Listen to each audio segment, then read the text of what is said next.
Pakistan, Güney Asya'nın kalbinde yer alan tarih, kültür ve çeşitliliğin bir arada yaşadığı etkileyici bir ülkedir. 1947'de Hindistan'dan ayrılarak bağımsız bir devlet olarak kurulan Pakistan, o günden bu yana tarih sahnesinde çok yönlü bir yer edinmiştir.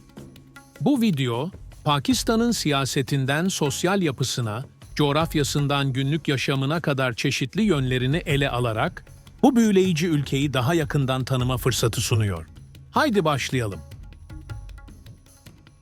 Pakistan'ın kökleri, kadim Indus Vadisi medeniyetine kadar uzanır.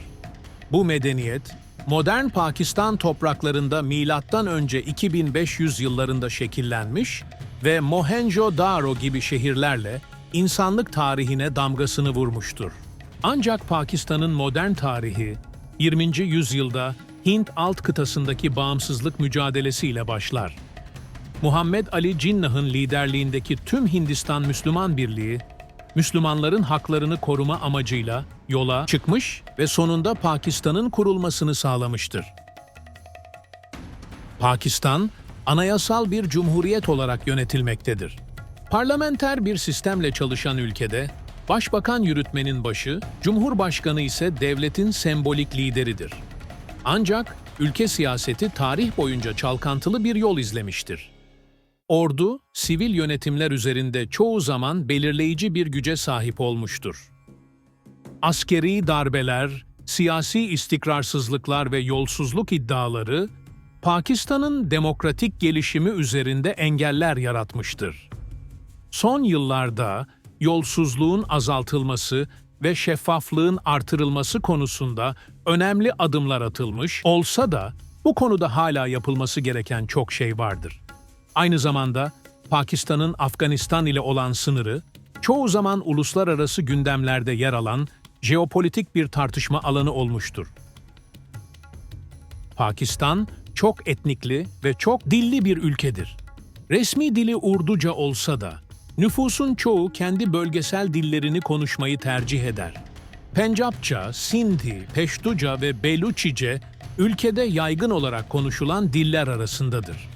Pakistan'ın şiir ve edebiyat sahnesi bu dillerin hepsinden etkilenmiş, ülkedeki kültürel zenginliğin bir aynası haline gelmiştir. Din ise Pakistan'ın sosyal dokusunun temel bir parçasıdır. Ülkenin nüfusunun büyük bir kısmı Müslümandır, ancak Hristiyanlar, Hindular ve Sihler gibi diğer dini topluluklar da ülkede yaşamaktadır. Bu çeşitlilik zaman zaman çatışmalara yol açsa da, aynı zamanda bir arada yaşama sanatını da gözler önüne sermektedir. Pakistan ekonomisi, tarıma dayalı geleneksel yapısından sanayi ve hizmet sektörünü kapsayan daha çok yönlü bir yapıya evrilmiştir. Tekstil sektörü, ülkenin ana ihracat kalemlerinden biri olup, özellikle Pencap ve Sindh bölgelerinde önemli bir ekonomik faaliyettir. Bununla birlikte enerji krizleri, yüksek enflasyon ve dış borçlar gibi ekonomik sorunlar Pakistan'ın gelişimini sınırlamaktadır. Son dönemlerde Çin'in bir kuşak, bir yol projesi kapsamında geliştirilen altyapı yatırımları, Pakistan'ın ekonomik kalkınması için yeni fırsatlar yaratmıştır. Ülkenin Gwadar Limanı, jeostratejik konumu sayesinde Asya, Orta Doğu ve Afrika arasında önemli bir ticaret kapısı haline gelmektedir. Pakistan'ın coğrafyası, çöllerden dağlara, ormanlardan nehir vadilerine kadar son derece çeşitlidir. Kuzeydeki Karakurum ve Himalayalar, dağ tırmanışı tutkunları için birer cennet sunar. K2 Dağı, dünyanın en yüksek ikinci zirvesi olarak bu coğrafyanın tacını oluşturur. Indus Nehri, Pakistan'ın can damarlarından biridir. Bu nehir, tarım alanlarını sulayarak ülkenin tarımsal üretiminde hayati bir rol oynar. Aynı zamanda Sindh ve Pencap gibi bölgelerde kültürel önemi büyüktür. Çöl bölgelerinde yer alan Tar ve Çolistan hem ekoturizm hem de kültürel miras açısından dikkat çekicidir. Pakistan'ın sosyal yapısı, geleneksel ile modernin bir karışımıdır. Köylerde yaşam, hala aile ve topluluk öncelikli bir yapıda devam ederken, şehirlerde Batı etkisi hissedilmektedir. Karachi, Lahore ve İslamabad gibi büyük şehirler, modern alışveriş merkezleri, restoranlar ve teknoloji büroları ile dinamik bir yaşam sunar. Yemek kültürü, Pakistan'ın sosyal hayatının vazgeçilmez bir parçasıdır.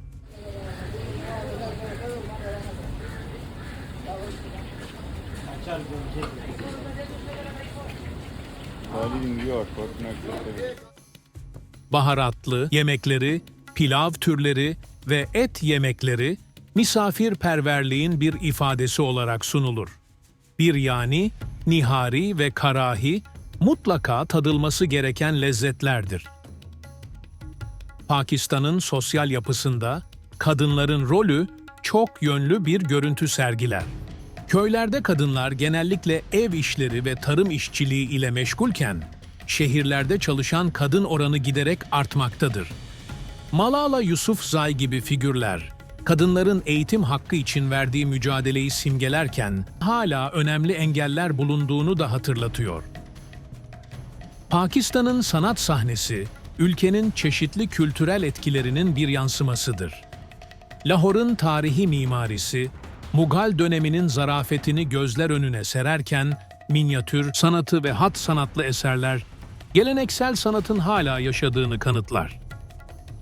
Müzik alanında kavvali ve gazal gibi geleneksel tarzlar, hem yerel hem de uluslararası sahnede popülerliğini korumaktadır.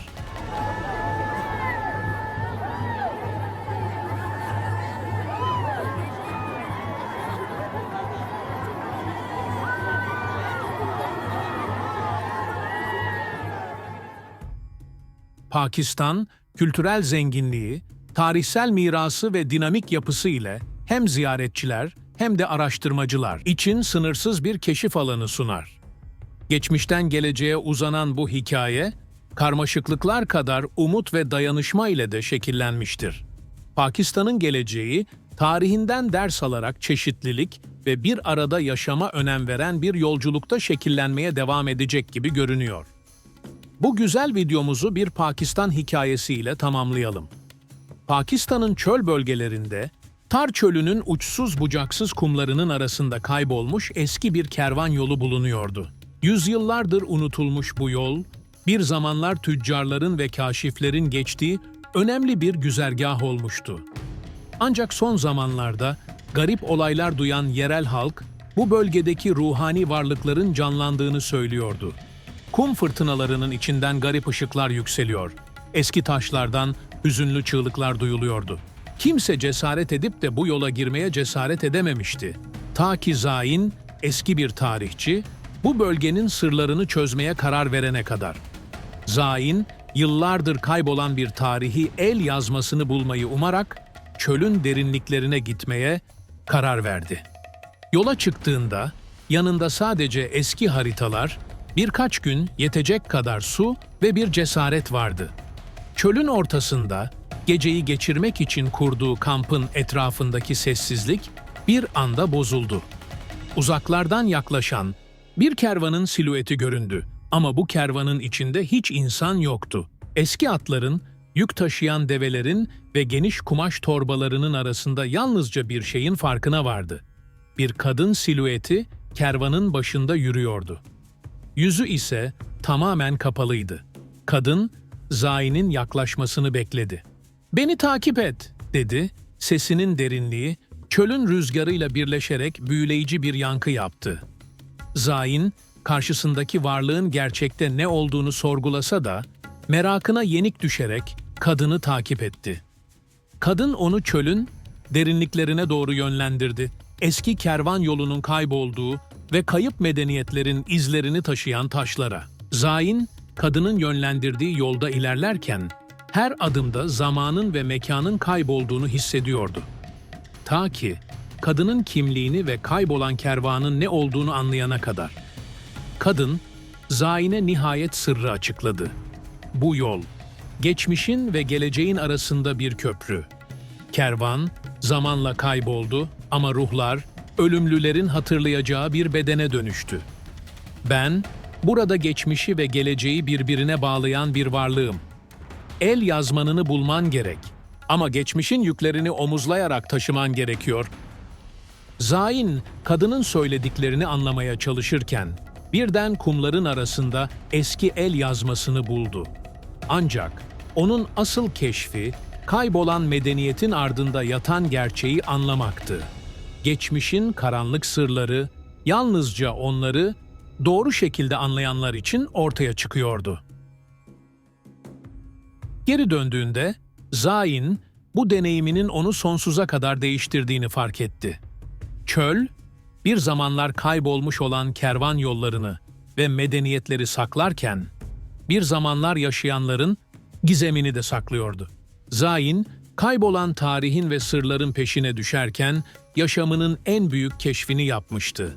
Gerçek bilgi, sadece izlediğimiz yoldan değil, yürüdüğümüz her adımın derinliğinden gelir. Videomuzu izlediğiniz için çok teşekkür ederiz.